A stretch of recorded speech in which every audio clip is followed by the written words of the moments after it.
Yesterday, Game Freak revealed their first gameplay trailer for Pokémon Omega Ruby and Alpha Sapphire at E3, and it set social media alight with speculation and theories as to what we can expect to see from these games come November. Alas, I've waited 24 hours to fully break this trailer down, and this is my take on everything we can expect and what we've learned judging by this 2-minute trailer we received. I'll only be breaking down the gameplay footage, as the real life sequence doesn't really allude to much. We start with the starter Pokemon selection screen. This may look like nothing, it looks identical to the starter selection screen in Pokemon X and Pokemon Y. However, pieced together with the Koro scans we received earlier this week, we can easily see what the top and bottom screen looks like while picking our starter Pokemon. Tiny detail, but interesting nonetheless, a neat take on the starter selection screen in the original games.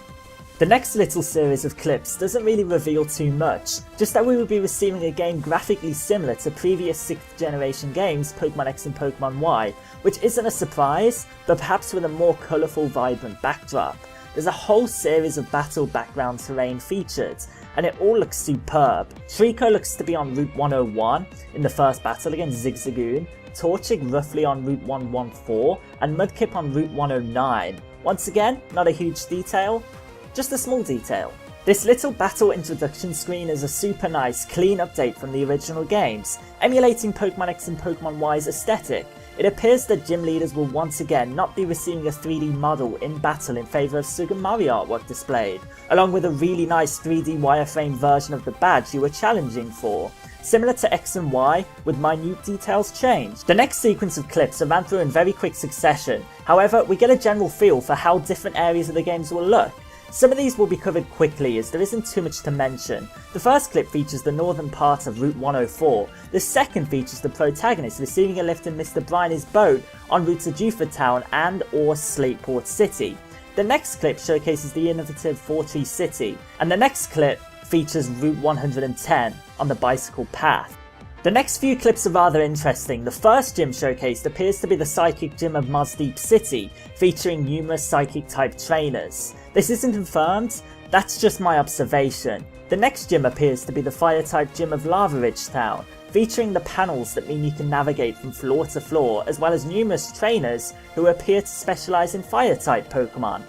The next scene features Steven Stone lecturing us on the idea of Mega Evolution, a feature introduced into the original games, and obviously entails some different plot elements. Steven Stone will likely play a huge role in Omega Ruby and Alpha Sapphire, with the mysteries surrounding how Mega Evolution will be used, and appears to be on Route 119. Finally, the protagonist is seen entering the Team Magma and Team Aqua hideouts simultaneously.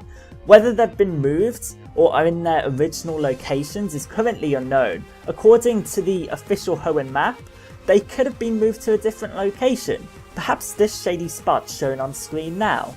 The next segment is particularly interesting. Inspecting Maxie and Archie here, they both appear to have rainbow coloured pieces attached to them, similar to the Mega Evolution pieces used for the protagonists in Pokemon X and Pokemon Y, as well as these games. This almost certainly alludes to Mega Evolutions for their primary Pokemon, which could be Camerupt and Sharpedo, or it could mean Mega Evolutions for Pokemon in generations previous to or forward from Generation 3.